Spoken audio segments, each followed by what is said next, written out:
Hello friends, welcome back to my channel Lucky Home in యూఎస్ఐ.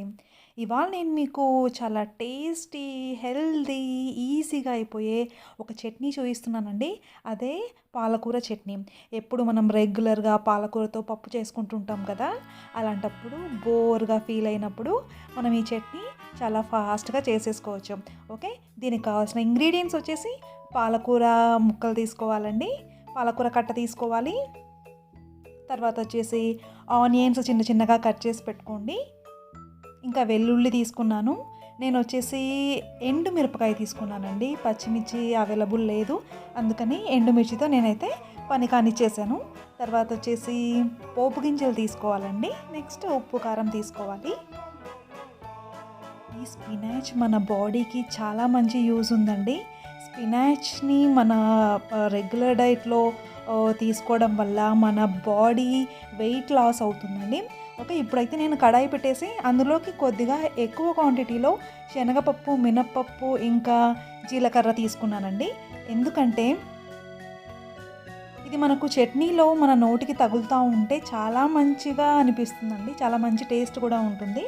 ఇది ఆకుకూర చట్నీ కదా, ఆకుకూర అనేది చాలా తొందరగా ఉడికిపోతుంది, త్వరగా మిక్సీ అయిపోతుంది. అందువల్ల ఈ మధ్య మధ్యలో మనకి గింజలు తగులుతూ ఉంటే చాలా మంచి టేస్ట్ ఉంటుంది మన నాలుకకి. ఓకే, ఇప్పుడైతే కొద్దిగా వేగిన తర్వాత నేను ఇందులోకి ఎండుమిర్చిని యాడ్ చేస్తున్నాను. ఎండుమిర్చి మన టేస్ట్కి తగినట్టు మీరు యాడ్ చేసుకోండి.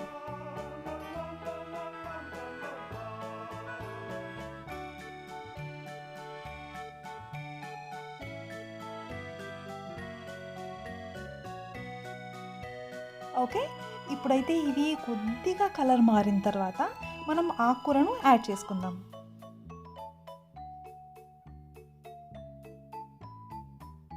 చాలా మంచి టేస్ట్ ఉంటుందండి. ఒక్కసారి చేసుకున్నారంటే మీరు ఈ చట్నీని అసలు వదలరు.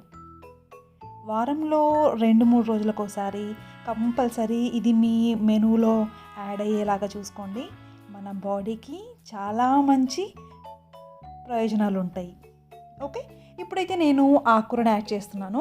ఆకుకూరని కొద్దిగా యాడ్ చేసుకుంటూ ఉండండి, ఎందుకంటే ఆ వేడికి చాలా తొందరగా మగ్గిపోతుంది. కాబట్టి ఎక్కువ క్వాంటిటీ మనము యాడ్ చేస్తే తిప్పడం కష్టం అవుతుంది.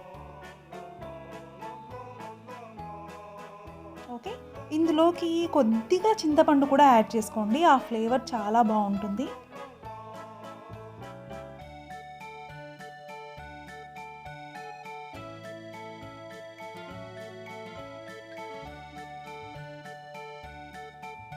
చూస్తున్నారు కదా, యాడ్ చేసిన వెంటనే తొందరగా మగ్గిపోతుంది. ఇప్పుడు నేను ఇంకొద్దిగా యాడ్ చేస్తున్నానండి.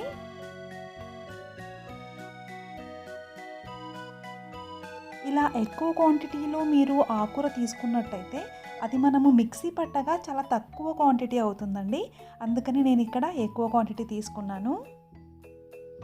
ఈ పాలకూర వచ్చేసి మేము శామ్స్ క్లబ్లో కొన్నామండి.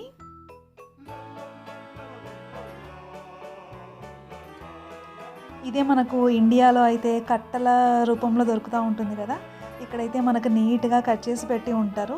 ఇప్పుడైతే నేను కొద్దిగా చింతపండుని యాడ్ చేశాను. తర్వాత కొద్ది క్వాంటిటీ మాత్రమే ఉప్పు యాడ్ చేస్తున్నానండి, ఎందుకంటే ఆకుకూరల్లో స్వతహాగా ఉప్పు క్వాంటిటీ ఎక్కువ ఉంటుంది. ఆకుకూరలు సోడియం కంటెంట్ ఉంటుంది కాబట్టి మనం ఉప్పు చూసుకొని వేసుకుంటూ ఉండాలన్నమాట.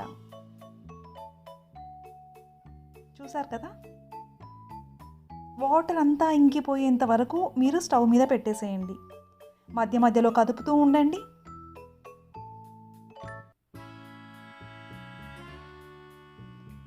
ఓకే,